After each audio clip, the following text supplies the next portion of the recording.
إليهم فلنأتينهم بجنود لا قبل لهم بها ولنخرجنهم منها أذلة وهم صاغرون. قال يا أيها الملأ أيكم يأتيني بعرشها قبل أن يأتوني مسلمين؟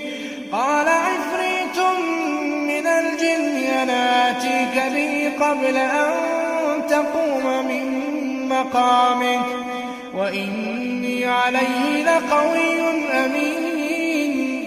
قال الذي عنده علم من الكتاب أنا آتيك به قبل أن يرتد إليك طرفك فلما رآه مستقيما